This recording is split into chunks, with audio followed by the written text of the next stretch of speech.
ध्यानाभ्यास के इस लोकोत्तर अनुष्ठान में आपका हृदय से स्वागत है, अभिनंदन है, अभिवादन है। ध्यानाभ्यास के लिए कृपया अपने नेत्रों को बंद कर लीजिए।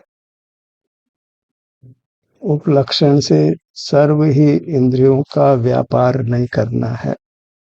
मन भी एक नौ इंद्रिय है, उससे विचार नहीं करना है। तो सहज ही आपके अमूर्त शरीर में स्थिति होती है। बस इंद्रिय ज्ञान का निरोध रखना है, मन से कुछ विचार नहीं करना है।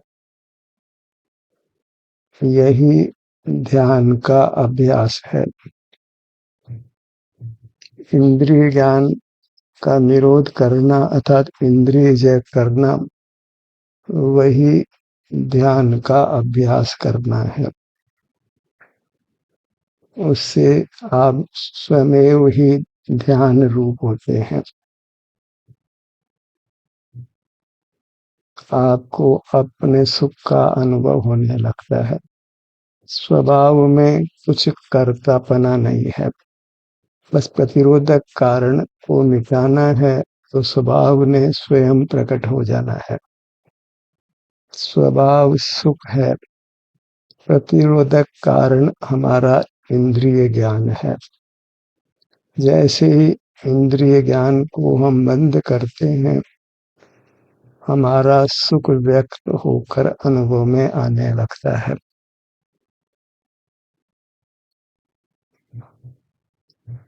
इतना सुगम है ध्यान का अभ्यास, मोक्ष का मार्ग।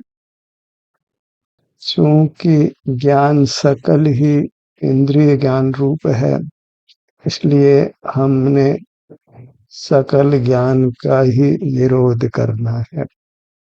वही ध्यान का अभ्यास है। जो भी जिनेंद्र हुए हैं, परमात्मा हुए हैं, वे इंद्रिय जय करके ही हुए हैं। वही मुक्ति का मार्ग है। और हमको जैन संज्ञा है, वह जिन से मिली है। जिन अर्थात जीतना। इसको जीतना, ज्ञान को जीतना। प्रथम तो ज्ञान को अपना स्वभाव नहीं मानना है। अपने को ज्ञान स्वभावी नहीं मानना है। जीव मात्र ज्ञान स्वभावी नहीं है। जो परमात्मा हुए हैं, वे ज्ञान का निरोध करके ही हुए हैं। जब ज्ञान हम नहीं करते हैं, अर्थात बाहर में मूर्त पदार्थ ही जानने में आते हैं, तो मूर्त पदार्थों को नहीं देखते जानते हैं, तो हमारी अपने स्वरूप में स्थिति होती है। हम अपने आभ्यंतर अमूर्त शरीर में स्थित होते हैं। वही मोक्ष मार्ग का स्वरूप है। भले ही ये मोक्ष मार्ग का स्वरूप आज लुप्त प्राय हो गया हो, उसका कारण यही है कि ये दुखमा काल है। दूसरा, बोधि की सदा ही दुर्लभता है। चतुर्थ काल में जब जीव मोक्ष जाते थे, तब भी मोक्ष मार्ग की दुर्लभता ही थी। क्योंकि जीव अनादि से इंद्रिय ज्ञान में रहा है, एकाधिक इंद्रियां मिली है, इसलिए उसको अपने ज्ञान रूप परिणाम में अत्यंत मोह है, मूर्छित है। उसके प्रति ही उसको एकत्व वर्तता है। विभाव में ही एकत्व बुद्धि है। ज्ञान की पराधीनता है। उस पराधीनता वो ही वह अपना स्वभाव मानकर उसका हठ ग्रहण करता है। उसके निरोध की उसको कल्पना भी नहीं होती है। सारा लौकिक जीवन ज्ञान के ही आश्रित है, लेकिन पारलौकिक जीवन मोक्ष मार्ग ज्ञान के निरोध रूप है। लौकिक जीवन और पारलौकिक जीवन में विलोम है, दिन रात जैसा अंतर है। लौकिक जीवन ज्ञान के आश्रित है और पारलौकिक जीवन ज्ञान के निरोध के आश्रित है। सारा ही हमारा जीवन इंद्रिय ज्ञान के आश्रित है और उसी कारण से हम अनादि से अनंत काल बीता है, हम संसार में रुल रहे हैं। हम ज्ञान के निरोध की कल्पना भी नहीं कर पाते, क्योंकि हमारा समग्र लौकिक जीवन ज्ञान के ही आश्रित है। हम ज्ञान का उपकार मानते हैं, ज्ञान को अच्छा मानते हैं, क्योंकि जीवन ज्ञान पे आश्रित है। ज्ञान बिना के जीवन की हम कल्पना भी नहीं कर पाते हैं, और जहाँ उसकी कल्पना भी नहीं है तो उसका आचरण तो कैसे हो सकता है। अर्थात ज्ञान के निरोध का हम स्वप्न भी नहीं ले सकते हैं, उसकी कल्पना भी नहीं कर पाते हैं। पर कौतूहलवश ही आप एक बार जानना बंद करिए, तो फिर आपकी मूरत आपाद मस्तक आपके सन्मुख होती है, अर्थात आप अपने में होते हैं, आपका अपने में निवास होता है, आपको आपका परिचय हो जाता है। कहने को तो हम कह देते हैं कि शरण आपको आप, पर आपकी परिभाषा खो गई है। जो हमारा सिर से पांव तक आभ्यंतर अमूर्त शरीर है, वही आप है। हमें उसी की शरण है। उस आप की उपलब्धि चलते आए ज्ञान के निरोध से होती है। ज्ञान इंद्रियों से होता है और आप जो आभ्यंतर अमूर्त शरीर है, उसके शरण इंद्रिय ज्ञान के निरोध से प्राप्त होती है। इंद्रिय ज्ञान में रहकर हम अशरण हो गए हैं, अपनी शरण को खो दिया है। शरण के नाम पर हम शब्दों का ही उपयोग करते हैं। आत्मा की शरण है, आपकी शरण है, पर आत्मा का स्वरूप हमने खो दिया है। उसको हमने ज्ञान मात्र माना है। ज्ञान प्रथम तो इंद्रिय ज्ञान है, द्वितीय वह पर्याय है। उसको द्रव्य संज्ञा कदापि नहीं मिल सकती है, क्योंकि ज्ञान प्रति समय उत्पाद व्यय रूप है, और जो उत्पाद व्यय है वह हमको शरण नहीं दे सकता है। शरण नित्य वस्तु की होती है, और नित्य वस्तु अपना आभ्यंतर अमूर्त शरीर है, वही आप है। और ज्ञान के निरोध से हमारी उपस्थिति अपने आभ्यंतर अमूर्त शरीर में होती है, आप में होती है। क्योंकि आभ्यंतर अमूर्त शरीर सुख स्वभावी है, सुख का स्रोत है, उसी के परिणमन से सुख पर्याय होती है, वह पर्याय अनुभव रूप होती है। तो जब हम ज्ञान का निरोध करते हैं तो हमको आनंद का अनुभव होता है। पर चूंकि हमने अनादि से ज्ञान को अच्छा माना है, तो ज्ञान के निरोध की बात हमको प्रिय नहीं होती है, और हम जानना बंद नहीं कर पाते हैं। जानना मूर्त का है, तो उससे मूर्त के प्रति राग द्वेष अवश्यंभावी होता है, कारण कि तत्समय मोह का उदय होने से मोह के उदयानुसार वे मूर्त पदार्थ हमको अच्छे बुरे लगते हैं। उनमें सहज ही इष्ट अनिष्ट कल्पना होती है और उससे हम मूर्त पदार्थों का अर्जन, रक्षण और भोग करते हैं और अपने अमूर्त काया जो ज्ञान गोचर नहीं है, ज्ञान के निरोध से संवेदन गोचर होती है, उसको उपलब्ध नहीं कर पाते हैं। उसके उपलब्ध करने से ही हमको शांति का अनुभव होता है। रागादिक का नहीं होना ही शांति है, रागादिक का होना अशांति है और रागादिक का नहीं होना शांति है। और यदि असत वेदने कर्म का उदय नहीं हो तो हमको सुख का अनुभव होता है। वीतरागता को शांति कहते हैं और सुख स्वभाव के परिणमन से हमको सुख का अनुभव होता है। वह असत वेदने कर्म जो प्रतिरोधक है सुख का, उसके अभाव से हमको सुख का अनुभव होता है।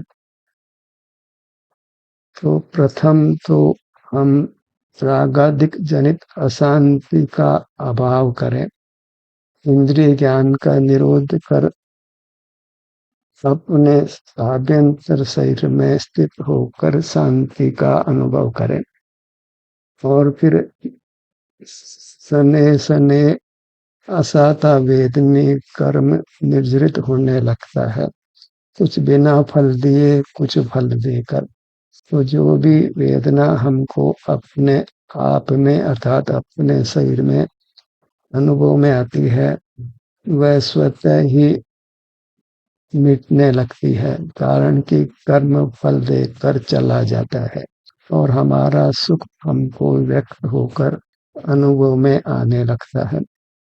इस शांति के होने में और सुख के अनुभव में किसी बाह्य पदार्थ जो मूर्त ज्ञात होता है उसकी आवश्यकता नहीं होती है। उस मूर्त को जानने में सहकारी इंद्रियों की आवश्यकता भी नहीं होती है, कुछ मन से विचार भी नहीं करना होता है, कुछ बोलने की आवश्यकता नहीं है, कुछ काय चेष्टा करने की आवश्यकता नहीं है, क्योंकि प्रतिरोधक कारण का अभाव हुआ है तो सुख स्वभाव की अभिव्यक्ति होकर हमको सुख का अनुभव होने लगता है। इस प्रकार ये भली बात सिद्ध हो जाता है कि इंद्रिय ज्ञान के निरोध से, कहो तो ज्ञान के निरोध से मोक्ष मार्ग होता है, वही ध्यानाभ्यास भी है।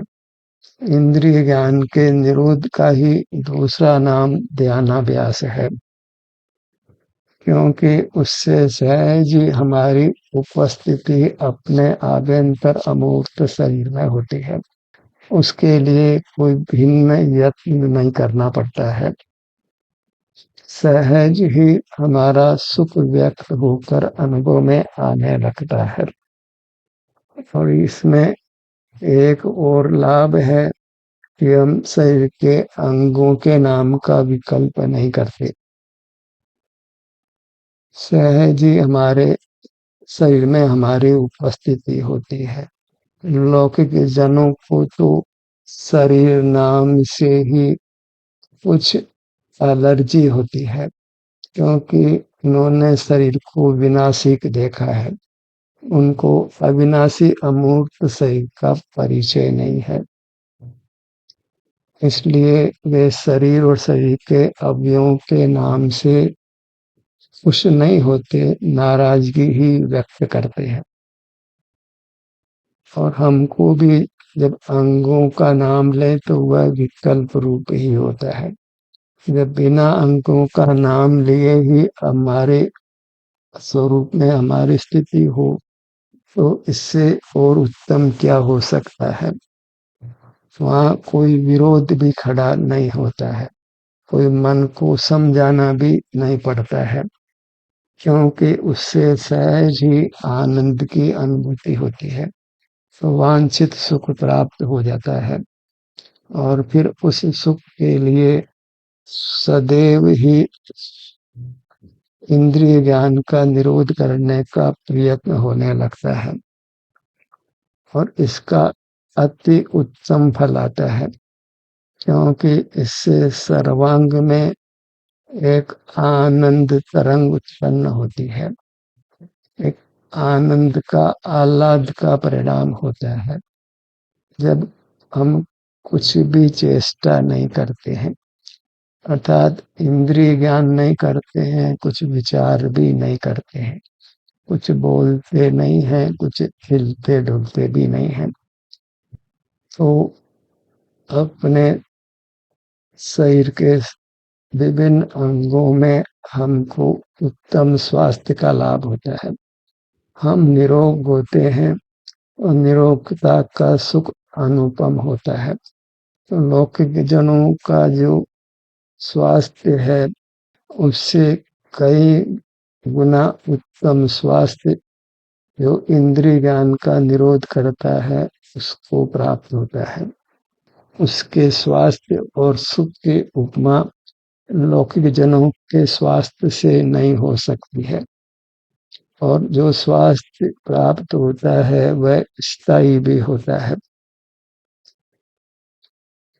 आने जाने रूप नहीं होता है, क्योंकि कर्म की निर्जरा हो जाने से फिर सुख का ही उत्पाद होता है, सुख की ही प्राप्ति होती है।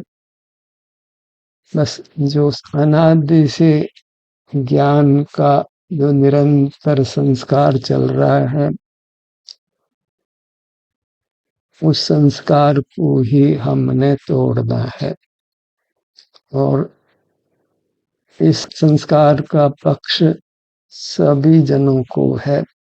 इतना कि जिन्होंने पंडित या मुनि का वेश लिया है, जो देशना के अधिकारी बने हैं, उनको भी इस ज्ञान का अति पक्ष रहता है। वे भले ही मोक्ष मार्ग का स्वांग धरते हों, पर उनको किंचित भी मोक्ष मार्ग नहीं होता, केवल ऊपरी वैराग्य होता है, भीतर में कुछ भी परिवर्तन नहीं होता है, भीतर में कुछ भी उत्तम सुख की प्राप्ति उनको नहीं होती है।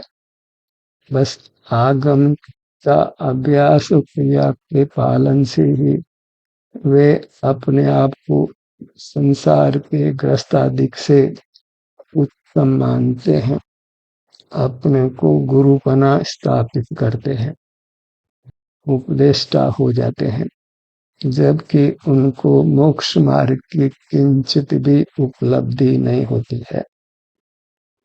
केवल वे चली आई परंपरा को ही आगे बढ़ाते हैं, और वह परंपरा तो दोष रूप है, कारण कि मोक्ष मार्ग की अतीव दुर्लभता है।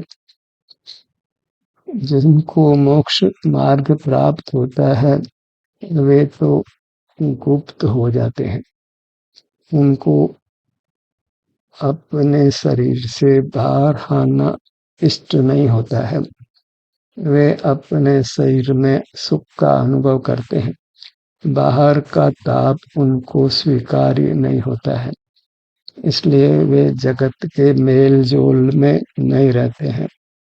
कदाचित कोई मेल जोल होता है तो उसका वे अतीव खेद ही मानते हैं, न वे जगत के ज्ञाता बनना चाहते हैं, न जगत के ज्ञेय ही, क्यों जहाँ ज्ञातापना है वहाँ ज्ञेयपना स्वयं हो जाता है और सारा संसार खड़ा हो जाता है। इस प्रकार इंद्रिय ज्ञान को दोष रूप जानकर बहिर्मुखता को छोड़ना है, जिनेंद्र के पथ में आना है, जिनेंद्र के चरण चंचरिक होना है। फिर सहज ही हमारी वृत्ति अपने स्वरूप में स्थित रहती है, कुछ विकल्प भी नहीं होता है। अंतर में कुछ भी विचरण होता है वह तो केवल मोह कर्म के होने मात्र से होता है।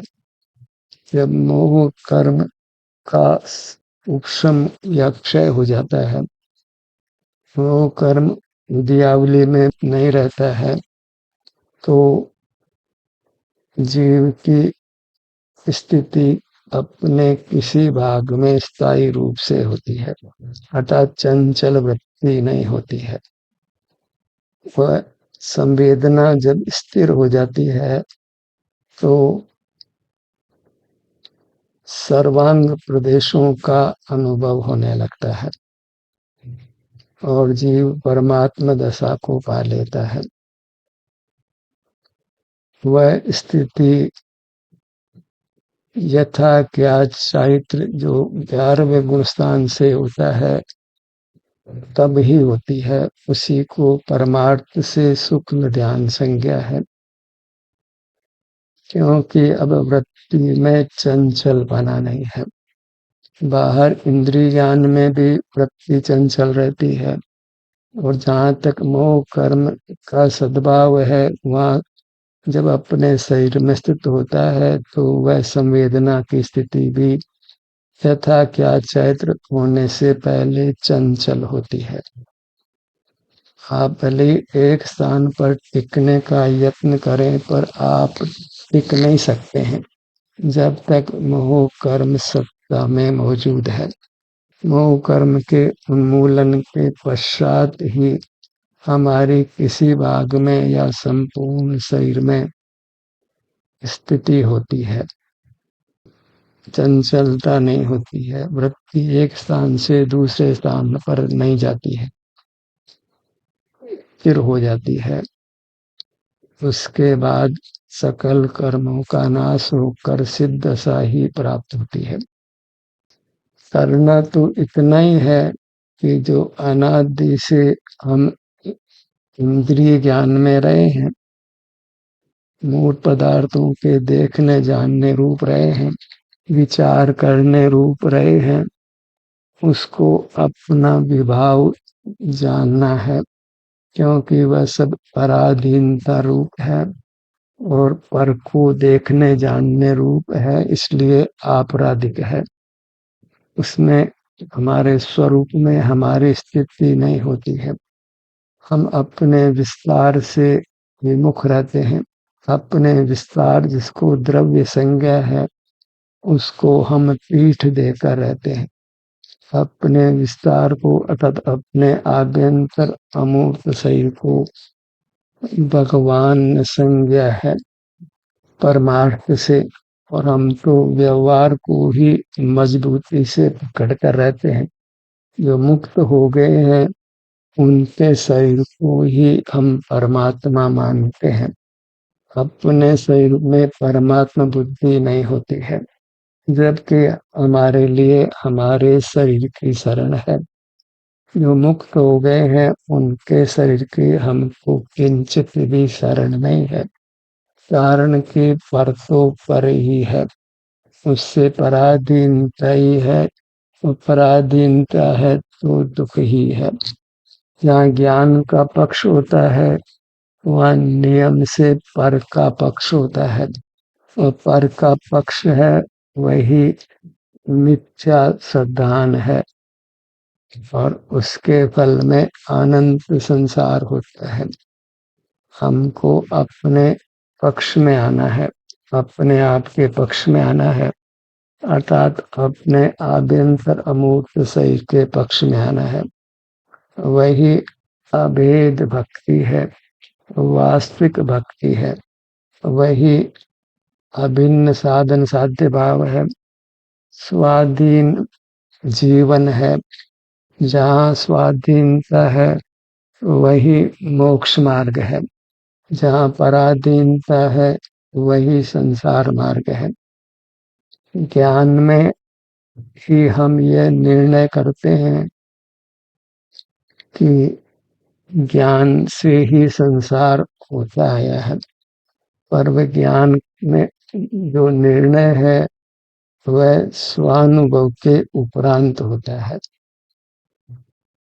जब जीव की स्थिति अपने में होती है, अर्थात अपने आभ्यंतर अमूर्त शरीर में होती है, तो उसको ऐसा ज्ञान उदित होता है कि अहो, ये मैं सर्वांग सुख स्वभावी हूँ।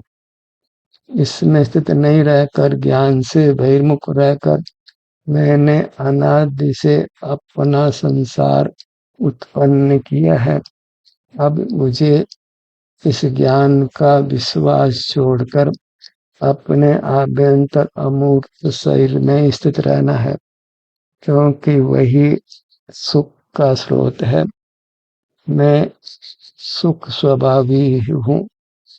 ज्ञान भले ही अनादि से चला आया हो, पर वह मेरा स्वभाव नहीं है, पराधीन भाव है, प्रभाव है, और उसके निरोध से ही आनंद का अनुभव होता है। तत्काल ही हमको शांति का अनुभव होता है, क्योंकि जहाँ ज्ञान में खड़ा है, बहिर्मुख खड़ा है, वहाँ रागादि में खड़ा है, उसी को आकुलता या अशांति कहते हैं। और जब बाहर नहीं खड़ा है तो अपने में स्थित है, तो रागादिक नहीं है, तो अशांति नहीं है, माने शांति है। भले ही शरीर में वेदना क्यों न हो, वह शांति का अनुभव करता है। तो बहिर्मुख रहने से तनाव में खड़ा है, डिप्रेशन में खड़ा है, टेंशन में खड़ा है, उससे उसको मुक्ति मिलती है। वह अद्भुत रिलीफ का, विश्रांति का अनुभव करता है, अद्भुत शांति का अनुभव करता है। और जो असात वेदनी कर्म है, उसका भी प्राणांत होने लगता है। जहाँ पर का विश्वास छूट गया, मूर्त का विश्वास छूट गया, तो वहाँ बद्ध असात वेदनी कर्म मृत प्राय हो जाता है। उसकी शक्ति अत्यंत क्षीण हो जाती है, और वह कुछ फल देखकर फिर हमेशा हमेशा के लिए विदा हो जाता है, और हमको शांति के साथ सुख का भी अनुभव होने लगता है। शांति नाम अशांति का अभाव है, अर्थात रागादि जनित आकुलता का अभाव होकर निराकुलता है। सुख नाम अपने सुख स्वभाव का परिणमन है। जब रागातिक नहीं है तो वीतरागता है, उसी का दूसरा नाम शांति है। और जब असाता वेदनी कर्म का उदय नहीं है, तो अपने सुख स्वभाव से हमको सुख का अनुभव होता है, और वह सुख अनुपम होता है, अद्भुत होता है, जो पूर्व में हमने कभी नहीं भोगा है। ऐसा स्वास्थ्य मिलता है जो पूर्व में कभी नहीं मिला। ऐसा स्वास्थ्य जो इंद्र को, नरेंद्र को भी नहीं होता है। वह स्वास्थ्य जीव अपने में स्थित होकर पाता है। सर्वांग में अद्भुत आनंदानुभूति होती है। ऐसा उत्तम फल है। ज्ञान का विश्वास छोड़कर, ज्ञान का निरोध कर जीव सहज ही अपने आप में स्थित होता है। अपने आभ्यंतर अमूर्त शरीर में स्थित होकर अपने सुख स्वभाव के परिणमन से पाता है, और शीघ्र ही परमात्म दशा को प्राप्त कर लेता है। अब यह आभ्यंतर अमूर्त शरीर साक्षात भगवान होता है, और अनंत काल भगवान होकर ही रहता है। वह आभ्यंतर अमूर्त शरीर हमारे चित्त में जयवंत वर्त। ध्यान का सत्र यही समाप्त होता है। आपकी सहभागिता के लिए धन्यवाद।